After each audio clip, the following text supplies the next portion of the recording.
Between aging and busy lifestyles, many women struggle with maintaining their physical and mental wellness. At Aquavita Concierge Healthcare Services for Women, we can help you revitalize your health and reclaim your life. We start from within by balancing your hormones, allowing your body to achieve and maintain desired weight goals. We also specialize in peptide therapies, regenerative medicine, sexual health, and aesthetics in our state-of-the-art facilities. Feel better, look better, live better. At Aquavita, visit aquavitality.com and begin your journey today.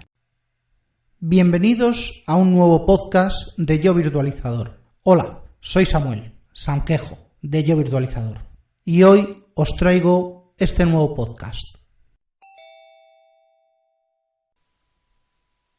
El mundo de los escritorios en Linux es muy extenso y fuera pues también tenemos más mundo. Tenemos escritorios en todos los sistemas operativos que nos podamos imaginar. Pero, bueno, tantas variedades, tantas diferencias y tanta tontería.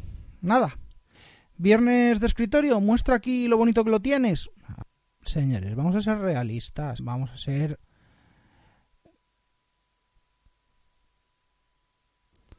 Pues eso, vamos a ser.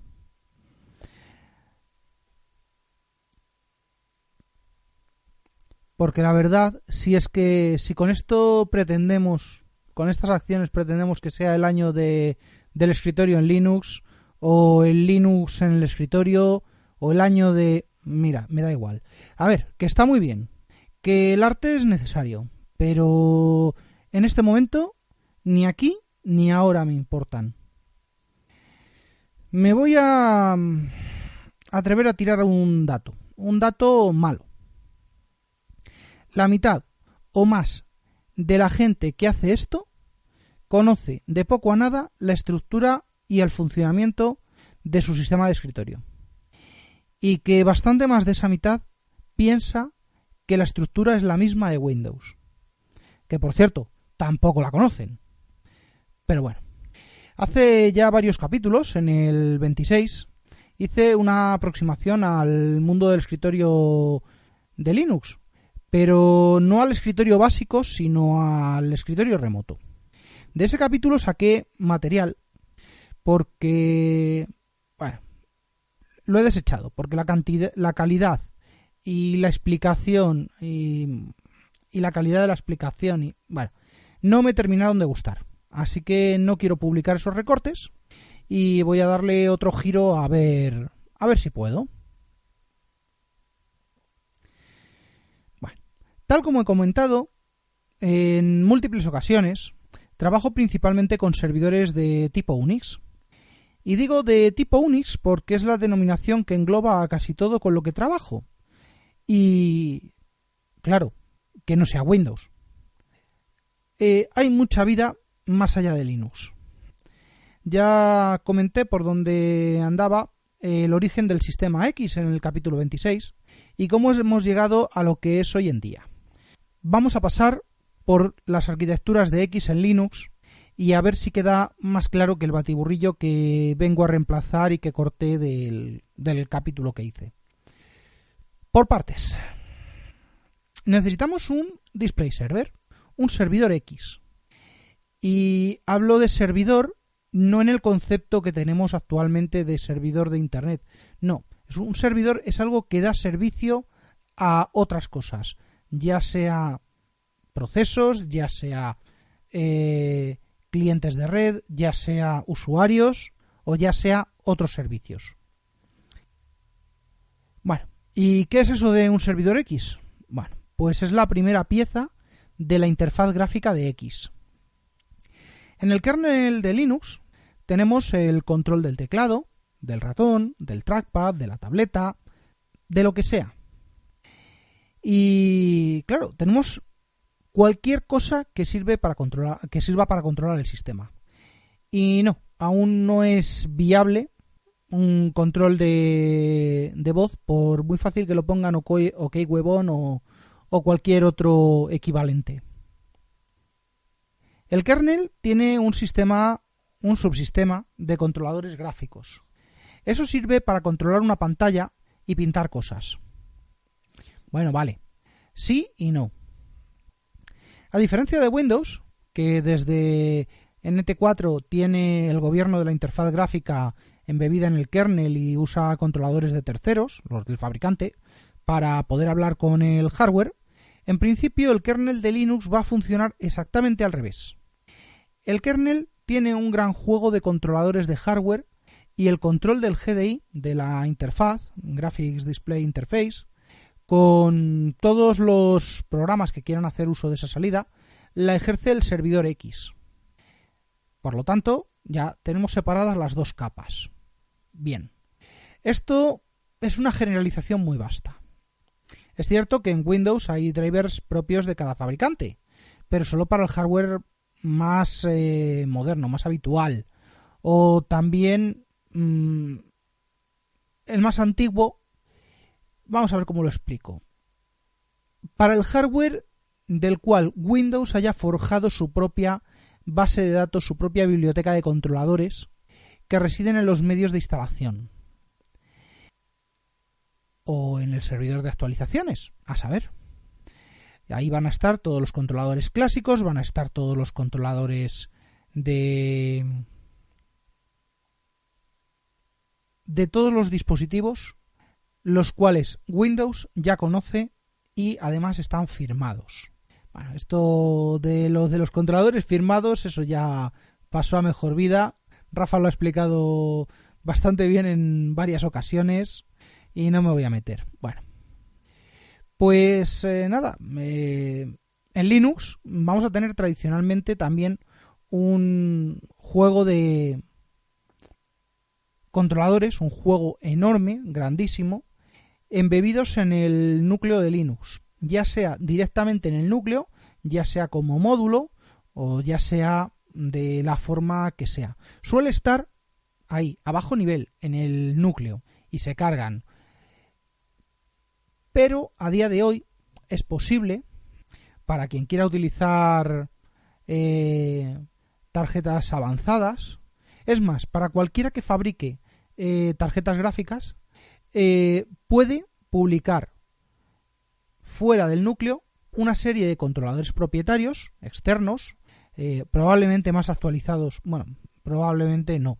La verdad es que es difícil tener algo más actualizado que la rama de desarrollo del kernel, pero bueno.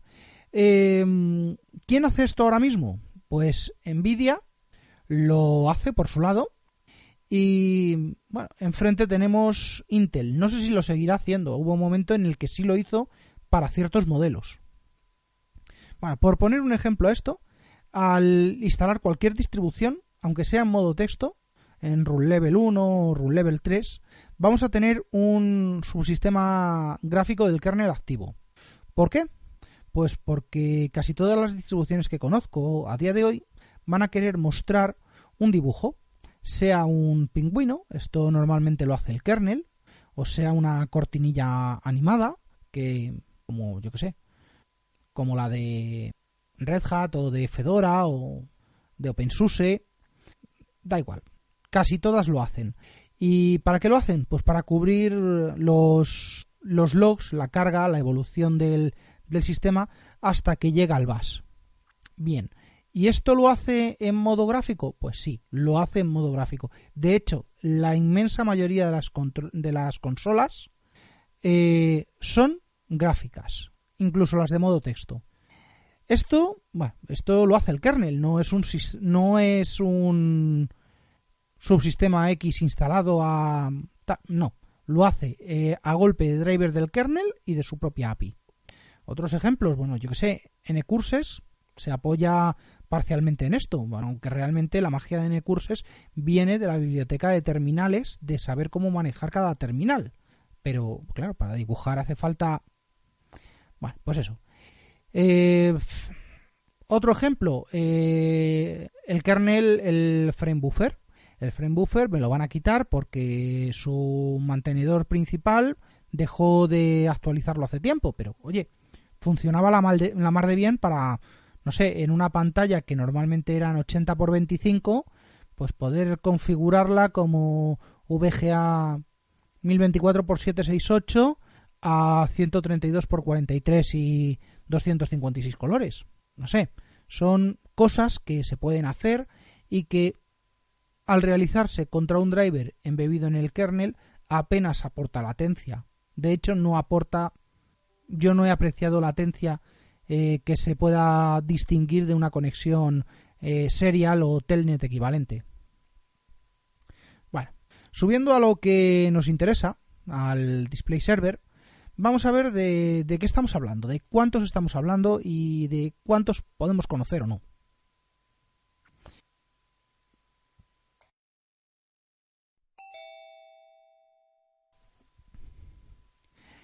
X11, el clásico, el original, el auténtico, todo lo que queráis.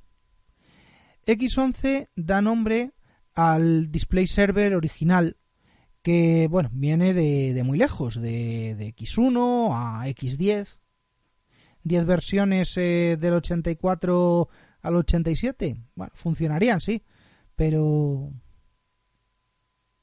10 versiones en 3 años me parecen demasiadas. ¿Había otros sistemas gráficos antes? Sí, por ejemplo, el de Xerox o W o... Bueno, había otras cosas. Eso es meternos en arqueología. Me lo apunto para otro día. Después de tantas versiones, pues X11 pasa por diversas releases hasta que vio su rendimiento, pues lo vio ampliamente sobrepasado claramente por otra implementación de la misma filosofía. Bueno, y como siempre pasa, pues todo tiene precursores y demás. Me lo apunto para hacer arqueología, así que vamos a arrancar con el X Consortium, el relevo del MIT X Consortium. Vamos a ver, ¿qué pinta aquí el MIT? Bueno, pues el MIT es el que más o menos inventó todo esto, que se fue ampliando con grupos de interés, con gente que le interesaba tener terminales gráficas en Unix, en Linux, bueno. Este consorcio es el que llevará durante un montón de años, desde este punto, desde el 87, la carga del desarrollo, la carga principal del desarrollo. Pero bueno, como siempre, un cambio de licencia en alguno de los componentes pues provoca movimientos, y ahí es cuando empezó a decir él, pues yo esto no lo veo con licencia BSD, lo veo con MIT, lo veo con no sé... Vale, se acabó. El Open Group entró a formar parte de la Open Source Foundation y junto con XOpen se hicieron cargo del desarrollo del subsistema gráfico. Bueno, vamos a hacer aquí una pequeña... Todo esto es especulación. Tengo bastante poca información de qué fue lo que provocó esta serie de movimientos. Pero siendo software libre, me puedo creer que es o una guerra de egos o una guerra de... quiero tirar más para mi tejado, quiero tirar para el mío. De hecho, de aquí se derivan grandes movimientos que aún hoy en día colean y mucho. Bueno, ¿cuál fue el desarrollo? El desarrollo que salió de todo esto fue XFree86. Vale, ¿qué es XFree86? Bueno, pues es la implementación para Intel del protocolo X11. ¿Vale? XFree86 está derivado del X386 conforme a lo que mandaba en su momento el MIT X Consortium, y es una implementación realmente operativa para equipos Intel 386. Estamos hablando de 1992. Y bueno, como fue un software con una arquitectura compatible Intel, pasó a ser un estándar de hecho en esta arquitectura. Bueno, prácticamente de hecho. No sé si hubo otras implementaciones, probablemente hubiera algo. Pero bueno, sí, hubo algo. Hubo otros tres grandes sistemas operativos que tuvieron sus propias implementaciones, pero eso es otra historia. Bueno, de todas estas guerras, por un lado XOpen, Open Source Foundation, Open Group, el MIT Consortium, el X Consortium, bueno, pues entran en guerra.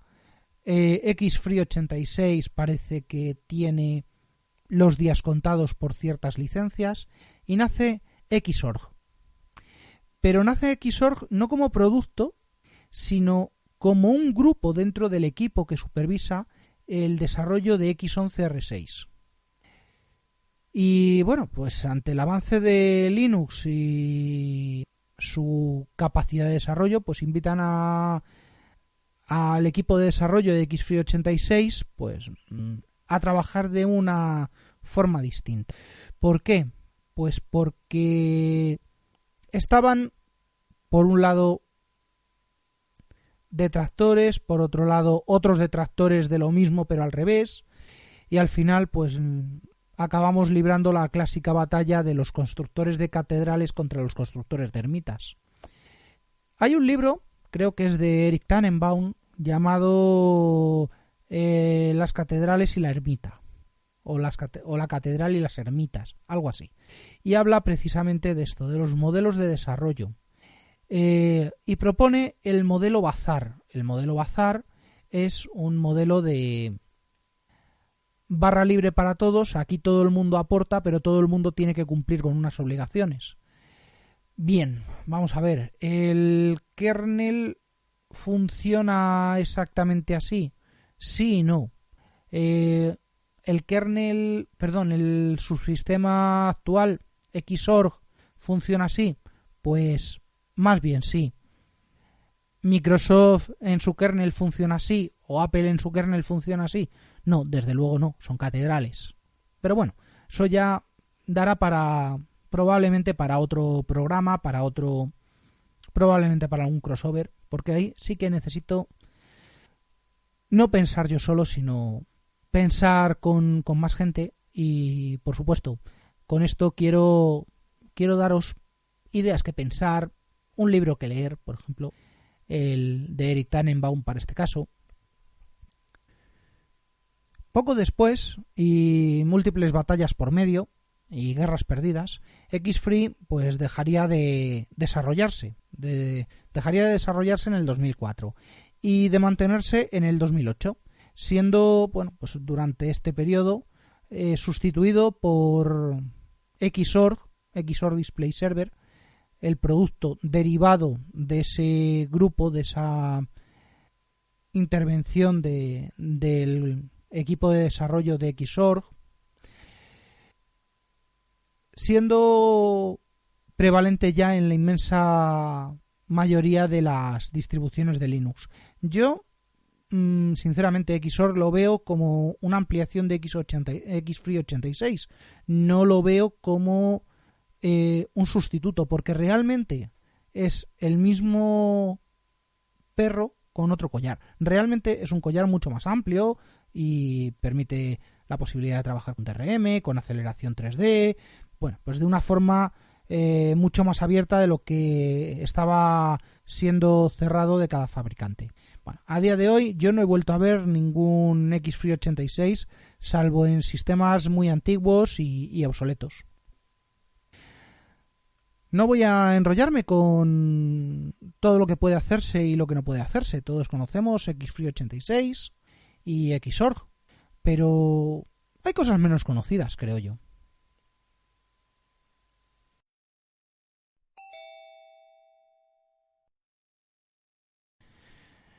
Wayland es una respuesta lógica. Dado que la velocidad de Xorg es correcta, aunque limitante por la arquitectura del protocolo, se puede mejorar. Bueno, o eso parece, porque la propuesta de Wayland nos trae un servidor en dos niveles, en dos capas, y además con funcionamiento asíncrono. Quiero decir, asíncrono entre ellos, entre las dos capas. Una de las capas se encargará de gestionar las primitivas, las órdenes de dibujo. Esta es la que más nos va a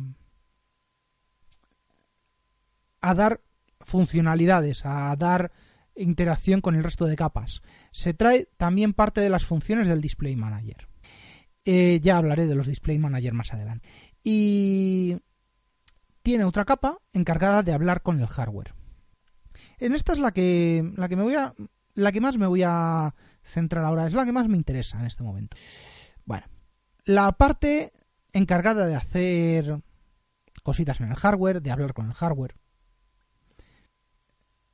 es la correspondiente al renderizado, es correspondiente a los drivers, forma parte de la capa de más bajo nivel, habla directamente con el núcleo, es capaz de hablar con todas las APIs de renderizado, ya sea Mesa 3D, OpenGL, Vulkan, EGL, me da igual. También habla y usa DRM, Direct Render, no me acuerdo cómo se llama. Ahora lo tengo un poquito más adelante, que lo tengo apuntado. Bueno, pues eso, usa DRM contra los drivers nativos, o su gran virtud, contra los drivers propietarios del fabricante, supuestamente de mucho mayor rendimiento. ¿Qué drivers nativos hay? Pues Radeon Pro, por ejemplo. No sé si seguirá, porque de Radeon GPU metieron un montón de código en el núcleo. De Nvidia seguro que hay 2 drivers, el abierto y el propietario, y probablemente algún otro fabricante tenga cosas específicas para sus tarjetas. Vale. La composición. ¿Qué es la composición? Bueno, pues la composición es la generación de un bitmap que represente a la pantalla completa, sea con transparencias o sin ellas, con el redibujado de cada una de las primitivas que se han mandado contra el servidor gráfico. ¿Qué quiere decir? Que yo tengo la composición y yo tengo una imagen ya cargada en memoria. Lo que voy a hacer es dibujar en un mapa de memoria y lo voy a superponer. Con eso ya tengo el nuevo escritorio compuesto y voy y lo presento.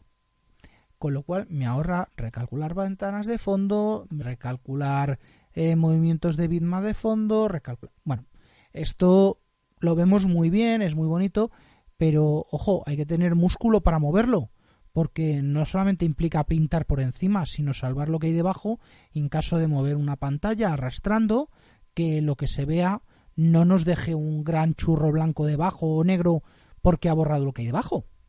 Pero bueno, la composición es obligatoria en Wayland. En Xor es optativa.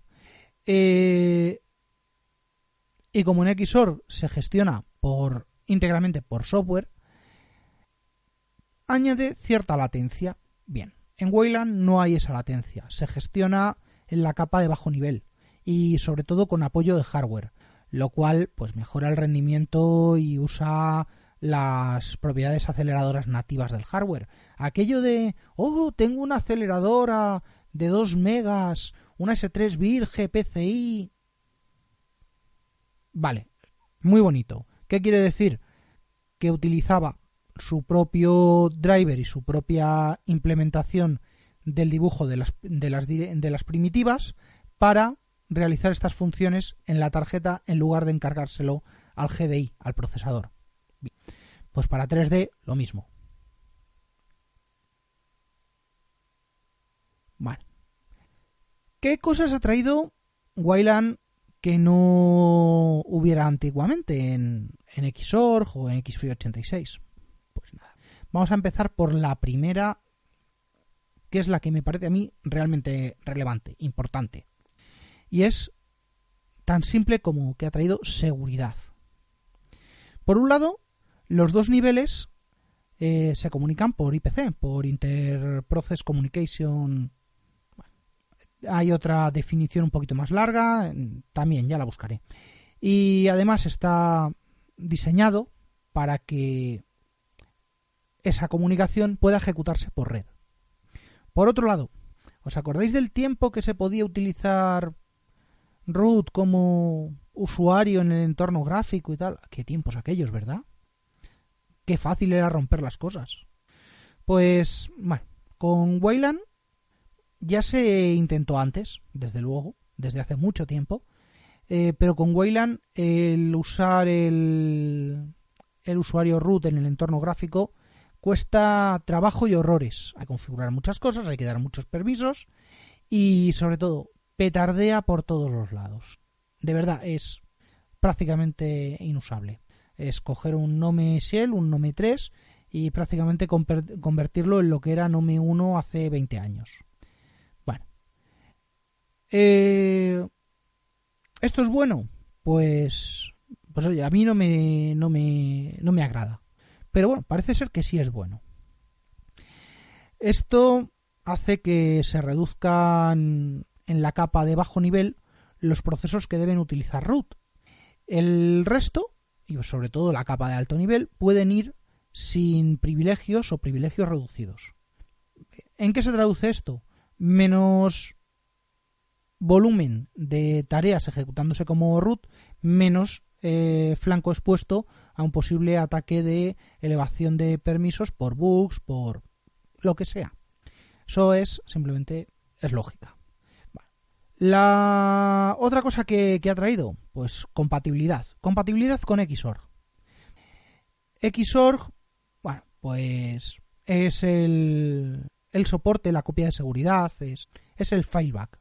¿De acuerdo? Yo puedo iniciar sesión en mi interfaz gráfico con Wayland y si por algún motivo tengo cascada la gráfica, empieza a petardear, puedo siempre recurrir a Xorg a ver si funciona mejor y si no, pues oye, mira, cambia la placa o tira el cacharro.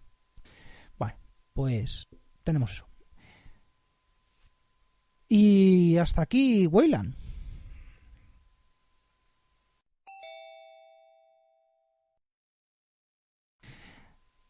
Y como no hay 2 sin 3, bueno, aunque vuelven a ser 2 realmente, ahora nos toca un cadáver. Y al igual que la Mir, la estación rusa de esto no es una gasolinera, es un sofisticado laboratorio. Bueno, pues no sé si os ha traído a la mente a Levan Topov en cierta peli. Bueno, pues Mir es una sofisticada implementación de X, con un vuelo pues bastante reducido, puesto que Canonical lo puso en marcha por el 2013 hasta el 2018. Bueno, aún seguirá dando guerra, pero en la actualidad ha sido reemplazado por Wayland. Bueno, como buen cadáver, deja a sus espaldas muchísimo material del que aprender, y sobre todo del que aprender a no cometer errores, como por ejemplo despreciar a sus equivalentes o a sus proveedores, o que todos en la misma casa pueden pensar cosas distintas, lo cual es buenísimo, pero asegúrate de que esas discrepancias no afecten al desarrollo o entorpezcan áreas o sean decisiones tomadas por imperativo desde arriba, las cuales no suelen ser adecuadas para determinados productos, momentos o entornos. Bueno, no voy a dar más leña aquí porque a buen entendedor pocas palabras hacen falta.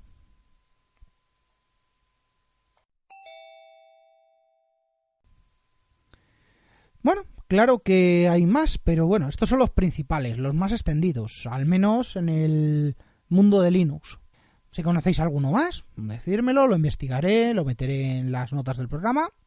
Pero bueno, yo hasta ahora no me he encontrado con nada relevante. Bueno, sí, tenemos cositas en Solaris, tenemos cosas en HPUX, tenemos cosas en Oracle, hay más cositas. Pero bueno. Pero como no solo de Linux vive el administrador de sistemas, vamos a asomar la cabeza fuera de este tipo de entornos. Y bueno, para el oyente del podcast clásico que usa Mac, que vive con el alma en vilo por la batería de su iPhone, tenemos Quartz. Y bueno, no soy usuario de cosas manzaniles, así que no le voy a dar más importancia que la que tiene, y es que está limitada a MacOS. No sé si esto antes de llamarse Quartz se llamó Carbón, y si no Cocoa, y si no Metal, yo qué sé, tuvo tantos nombres que yo ya me he perdido. Pero bueno, eso a los expertos de Mac se lo dejo. Y por otro lado, pues para los rebeldes de Android, pues Google también ha hecho algo parecido. Ha implementado este protocolo. ¿Y qué es lo que ha implementado realmente? Bueno, pues recordemos que Android es un Linux con una interfaz gráfica y sin casi ninguna herramienta por debajo. Vale, en este caso, la capa del display server la implementa por Surface Flinger. ¿Vale? Con este nombre tan exótico, estoy recopilando un montón de información y la meteré en un capítulo dedicado a la arquitectura de Android, porque, hombre, es interesante. Pero bueno, es una arquitectura aparte. Vale. Y por último, pues vamos a por el mayor de todos, la mayor implementación de un servidor gráfico, ¿vale? No quiero decir que sea un servidor X, no quiero decir que esté basado en X11 o no. Vamos a ver, es su propia implementación de sus propias cosas. Me ganaré algún hater, pero lo tenía que traer, lo siento. Bueno, se trata de Desktop Window Manager. Bueno, ¿y quién es este? Bueno, pues esto es la implementación de Windows para realizar este tipo de trabajo. Viene ya desde hace mucho, la verdad. Nació con NT6. Parece ser que desde que introdujeron el subsistema gráfico en NT4 en el kernel, pasaron por NT4, NT5, 5.1, 5.2, hasta llegar a 6, ¿vale? Es decir, números y nombres que conozcamos. Windows Vista y Windows Server 2008. ¿Alguien se acuerda de haber dicho, oh, qué mal va Windows Vista la interfaz gráfica? No, señores, no va mal. Es que fue un cambio, ¿vale? Pero bueno, en principio no voy a meterme con esto y solo lo traigo a nivel informativo, puesto que la orientación del capítulo es en dirección a Linux. Y colorín colorado, con esto hemos dado un repaso a todo el panorama actual de servidores X que hay en el mercado.